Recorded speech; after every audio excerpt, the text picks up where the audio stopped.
Magandang araw po sa inyo lahat. Welcome po sa panibagong video natin dito sa Makapili TV. Ngayon, pag-usapan lang po natin itong issue na ni-react ni Banat Bay tungkol dito sa pagpapakalat di umano ng fake news ni Teddy Casino. Siguro naman kilala nyo kung sino si Teddy Casino. Dati itong kongresista na parte ng Makabayan Black. Siyempre, pag sinabi nyo Makabayan Black, alam nyo na. Hindi na kailangan spellingin. Ano bang purpose nila? Sino ba yung mga pinoprotektahan nila? Sino ba yung kinaayawan nila sa gobyerno? So, panoorin natin itong reaksyon ni Banat Bay tungkol dito sa issue ni BP Sara. Pasok! Pasok! Pasok! Hiniling ni Vice President Sara Duterte na maimbestigahan ang isang viral video kung saan nabanggit siya bilang dahilan ng pagsasara ng Commonwealth Avenue. Itinanggi niya ring dumaan siya roon kaya umaksyon na ang Quezon City Ayun! Police. Umaksyon na! Nakatutok si Ian Cruz. Sa video na ito na kumalat online kahapon, nakaharang sa westbound lane ng Commonwealth Avenue ang Alam mo, isa lang yung wish ko dito ha. Isa lang talaga yung wish ko dito. Alam mo ko ano? Ang wish ko dito, sana yung nag-video, nagpakita. Kasi pahiya siya eh. Ako naman, kaya hindi niya siguro siya nagpakita ng mukha rito yung nag-video. Kasi alam naman niya na hindi talaga si BP Sara yung dadaan doon. Ina-assume niya lang or ginagawa niya talaga ng kwento na dadaan dito si BP Sara. Ngayon, parang kakontsaba niya itong si Teddy Casino na ipinasa niya ron. Kasi panoorin niyo itong video na to, pansinin niyo yung galawan nitong kumukuha. 'Di ba?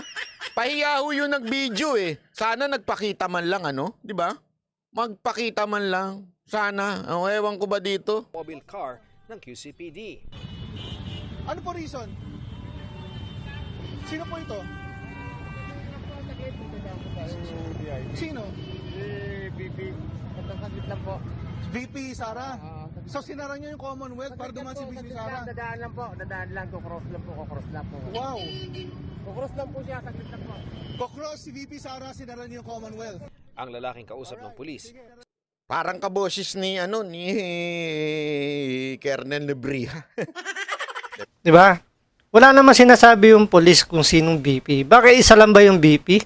Napakarami naman BP ah. Merong BP ng isang kumpanya. O kung ano pang BP. O baka naman nagkamali lang yung police sa pagkakasabi ng BP. Dapat BIP.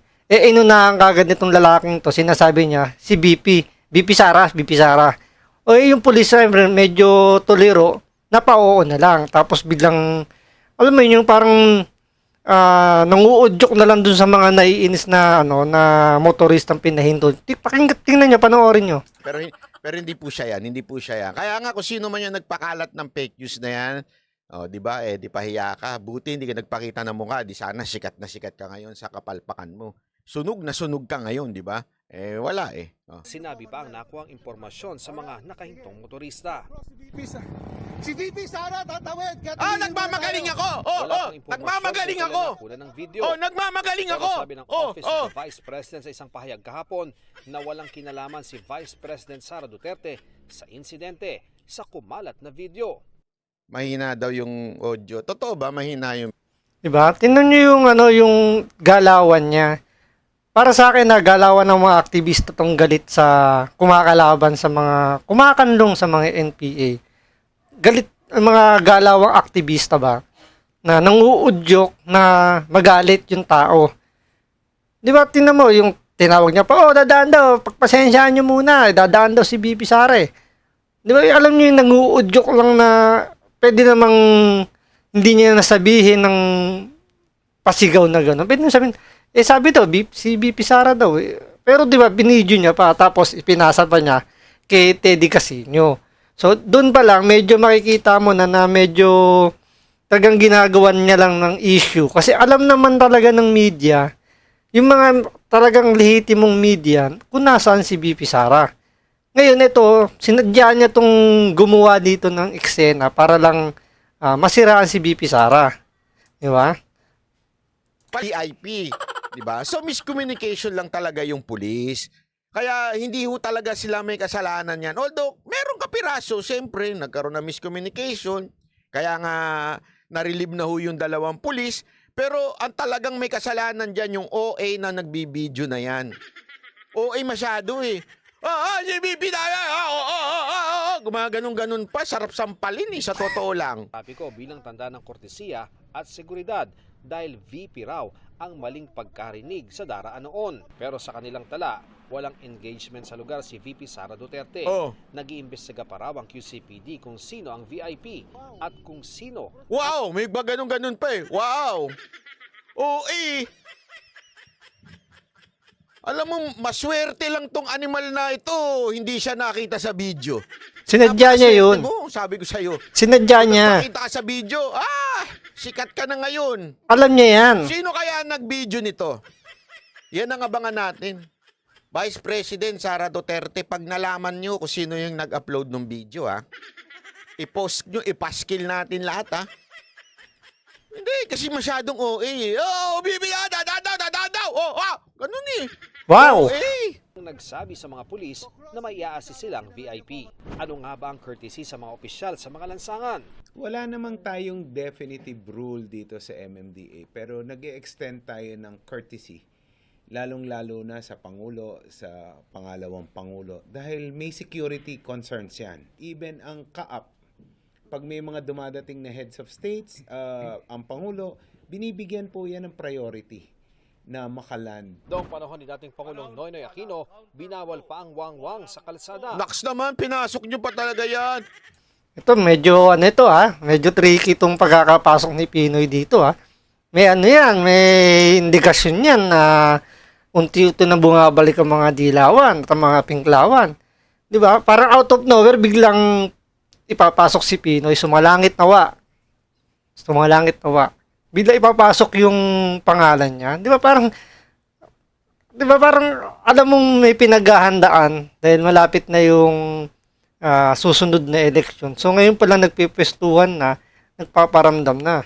Pero sa bagay, nawala nga naman yung wangwang nun. Anyway, pero sa akin, ito lang sana lang sa akin, medyo, kasi, totoo naman, kailangan din naman ng mga certain personality ng ganyan for their safety. At usually, hindi naman yan pinapara ahead of time.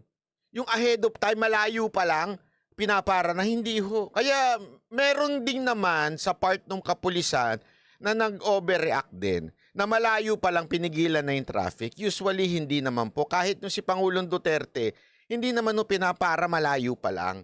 Pagpadaan na yun, pinapara na. Marami ng convoy yan. May nauuna.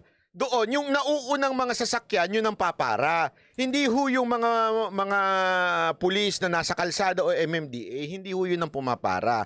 So nagkaroon talaga ng maybe overreact nung pulis na nandun. Pero ang talagang pinakawalang yan, yung nagbibideo at yung nagpakalat ng video na si Teddy Casino. Panoorin nyo mamaya, papanood ko sa inyo, ano pa dahilan yan. Magpapalusot pa yung animal na yan Sa ilalim ng PD96 ni dating Pangulong Ferdinand Marcos, tanging ang mga opisyal na sasakyan ng AFP, PNP, NBI, fire departments at ambulansya ang maaring gumamit ng wangwang. Para sa GMA Integrated News, Ian Cruz Ito, makikita ko lang talaga rito, ito sinadya lang talaga. Kumbaga ito, may tip naman nakuha to na alam niya kung nasaan si VP Sara. Ngayon, yung time na yon talagang, sabihin natin, coincidence lang talaga na may nangyaring pinahinto ng mga pulis yung Commonwealth. Sa kanya lang naipasok. Kasi kung talagang walang siyang ibang intensyon, magpapakita ng mukha tos para i-video yung sarili niya na ini-interview niya. Kung vlogger talaga kung vlogger, papakita niya yung mukha niya na in-interview niya yung pulis, sinabing ganito ganyan. Pero hindi di ba? Hindi niya pinakita yung mukha niya, tapos bilang nag-react kagad siya, sinisigaw niya si VP Sara, VP Sara. Di ba? Parang siyempre, yung mga tao na iinis doon, normally, ganun tag-iisip, ang bira naman, nagmamadali kami, iblang pahihintuin yung traffic dahil lang kay VP Sara. Kahit hindi ka galit kay VP Sara, medyo may inis ka kung medyo nagmamadali ka. So ito talagang may intention to na alam niyo naman, pag aktivista ka, makakaliwa ka, hindi naman importante kung tama o mali yung impormasyon na ibibigay mo. Importante sa'yo, mabanatan mo yung taong ayaw mo, yung galit sa mga pinaniniwalaan mo.